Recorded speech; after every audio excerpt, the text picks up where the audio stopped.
Hi, I'm Colin. Welcome to Learn Somatics. In today's video, I'm going to show you how to release your psoas by combining that action with the arch and curl movement. So let's get started. Start position, knees bent, feet flat, and we're going to have our right hand behind our head for this, and we're going to work with our opposite side hip. So to begin, you can use your free left hand on the front of your hip here so you can feel what's happening. We're going to begin with an arch, just like normal. So we're pressing our tail down, rolling our pelvis towards our feet, feeling the low back engage somewhat. Slowly let that relax. And then from here, we bring the elbow in. We're going to curl up and turn a little on the diagonal towards our left knee. From here, we're going to draw our left knee straight up like so. So if you can use your free left hand, you can feel you're engaged in your hip flexors and your psoas. And from here, we're going to real slowly let the foot come back down. And when the foot touches down, then slide your leg out long. And then keep your back flat as you let the top half come down as well. And slowly relax to rest. Okay, so let's repeat that. Bring the leg back to the start position. Inhaling to arch. Exhaling as we curl up on that diagonal. Feel the belly engage. Flexing the hip. Knee towards same side chest. You can sort of pinch down like imagine you're pinching a pencil in the crease of your hip. That'll give you some more sensation. You'll be able to feel your hip flexion more clearly. And then real slowly let the foot come back down. Then slowly, keeping your back flat, slide the leg along. And then gently let the top half come down, again, keeping the low back flat, like so. All right, so let's add a little variation to this. Bring the leg back to bent. Inhale to arch. Exhale to flatten and curl up on the diagonal. And this time, as you bring the knee up and in, flexing the hip, just sort of direct your knee a little outward towards the outside of your left shoulder, like so. Again, you want to imagine you're trying to squeeze a pencil in the crease of your hip. And then again, slowly letting the foot come back down, like so. Sliding the leg long, keeping the back flat, and then letting the top half come down as well. So we're just changing the angle of the hip joint a little bit, and that's going to give us a slightly different release, make things a bit more thorough. Let's try that again. Inhale to arch, exhale to flatten, curling up on the diagonal. Flexing the hip, knee to same side chest, and then turning the knee out a little bit. Again, can you pinch or squeeze a little bit in the hip crease so you create more sensation for yourself? Slowly let the foot come down fairly close to your behind. Slide the leg long, keeping the back flat, and then letting the top half come down slowly as well. All right, so we angle the knee out there. Now we're going to do an angling of the knee across the body a little bit to the opposite shoulder. Everything else will be the same. So leg to bent again, inhaling to arch.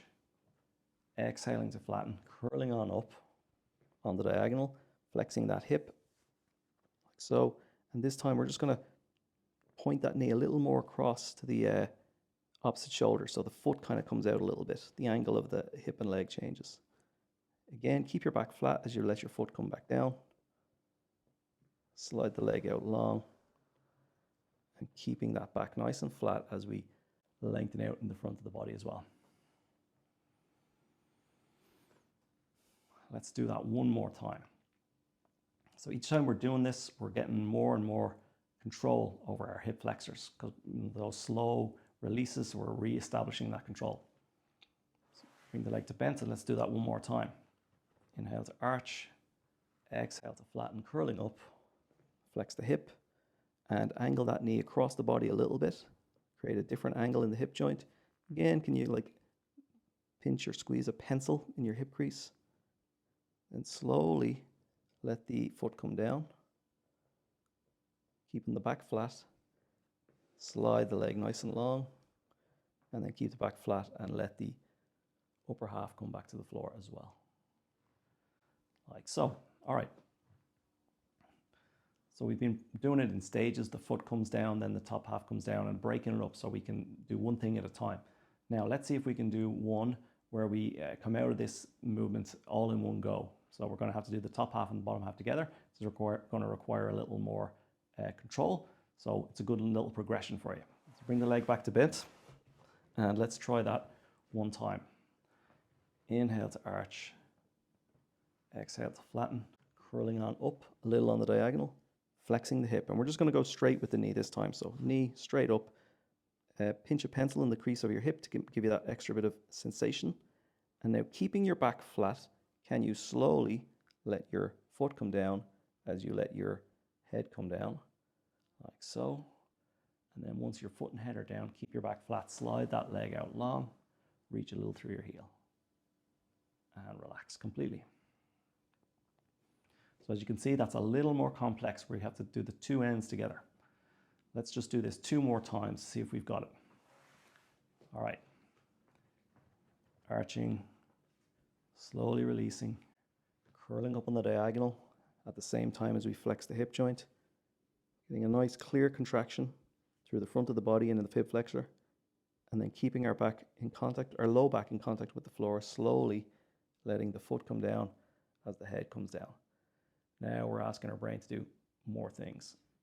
Once the head is down, slowly slide the leg long, reach a little through the heel, relax completely.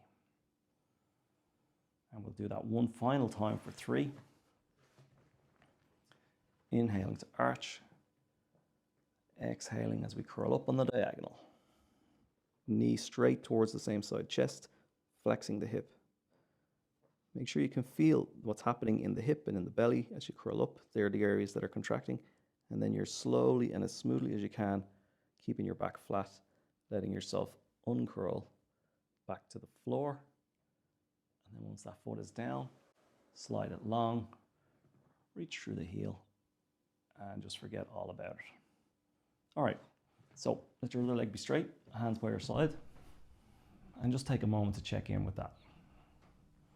Now, if you've done that slowly and carefully, you should feel a fairly pronounced difference in the feeling of the front of the right belly and hip and leg of the leg that you were using compared to the side that you weren't. You should feel a bit more space through this whole area here in the front of the hip, and just more comfortable generally. You may even feel like your leg feels a bit longer. That's what I'm feeling here now. So that's a nice simple way to release the hip flexors and the front of the body as well. So why don't you stand up now and have a walk around and see how that feels through that side leg that you were working with. Then you can come on back, rewatch the video, and do the second side for yourself so that both sides of your hips are nice and free and open. If you found that helpful, don't forget to like, comment, and subscribe. Thanks for watching, and I'll see you next time.